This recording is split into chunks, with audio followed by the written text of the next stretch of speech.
നമസ്കാരം, മലയാളി വാർത്തയിലേക്ക് സ്വാഗതം. ശബരിമല തീർത്ഥാടകരെ KSRTC ബസ്സിൽ നിന്ന് രാത്രി ഇറക്കിവിട്ട സംഭവത്തിൽ പ്രതികരിച്ച് ഗതാഗത മന്ത്രി KB ഗണേഷ് കുമാർ. രാത്രിയിൽ യാത്രക്കാരെ ഇറക്കിവിടുന്നത് തെറ്റായ നടപടിയാണ് എന്ന് ഗണേഷ് കുമാർ പറയുന്നു.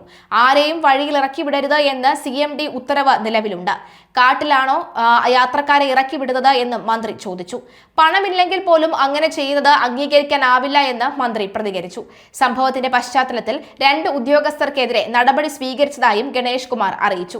വിഷയത്തിൽ അന്വേഷണം പുരോഗമിക്കുകയാണ്. വിജിലൻസ് വിഭാഗവും കേസിൽ അന്വേഷണം നടത്തുന്നുണ്ട്. സംഭവത്തിൽ കണ്ടക്ടർ കുറ്റക്കാരനല്ല എന്ന് തെളിഞ്ഞാൽ സ്ഥലം മാറ്റ നടപടി റദ്ദാക്കുമെന്നും മന്ത്രി കൂട്ടിച്ചേർത്തു. പമ്പയിൽ നിന്നും നിലയ്ക്കൽ സ്റ്റാൻഡിലേക്ക് ടിക്കറ്റ് എടുത്തവരെയാണ് വഴിയിൽ ഇറക്കിവിട്ടത്.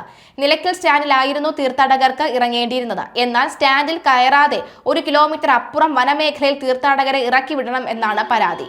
പമ്പ തിരുവനന്തപുരം KSRTC ബസ് ഡ്രൈവർക്കെതിരാണ് തീർത്ഥാടകർ പരാതിയുമായി രംഗത്തെത്തിയത്. വയോധികരും കുഞ്ഞും അടങ്ങുന്ന 13 അംഗ സംഘത്തിനാണ് ദുരനുഭവം ഉണ്ടായത്. തീർത്ഥാടകരെ ബസ്സിൽ നിന്ന് ഇറക്കിവിടുന്നതിന്റെയും വഴിയിലൂടെ നടക്കുന്നതിന്റെയും ദൃശ്യങ്ങൾ പുറത്തുവന്നു. ഏറെ നേരം വനമേഖലയിൽ കാത്തുനിന്ന ശേഷം വാഹനം വിളിച്ചു വരുത്തിയ ശേഷമാണ് സംഘത്തിന് വീണ്ടും യാത്ര തുടങ്ങാനായത്. സംഭവത്തിൽ താൽക്കാലിക ജീവനക്കാരനായ ബസ് ഡ്രൈവറെ പിരിച്ചുവിടാനും കണ്ടക്ടറെ സ്ഥലം മാറ്റാനും മന്ത്രി ഇന്നലെ നിർദ്ദേശം നൽകിയിരുന്നു.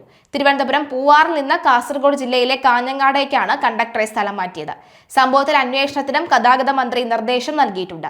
ഡ്രൈവർ സജികുമാർ മാത്രമാണ് മോശമായി പെരുമാറിയത് എന്ന് സംഘത്തിലുണ്ടായിരുന്നവരിൽ ഒരാൾ വ്യക്തമാകുന്നു. കണ്ടക്ടർ യാത്രക്കാരുടെ ആവേശത്തിനൊപ്പമാണ് നിന്നതെന്നും സംഘത്തിലുണ്ടായിരുന്ന രതീഷ് പറയുന്നു.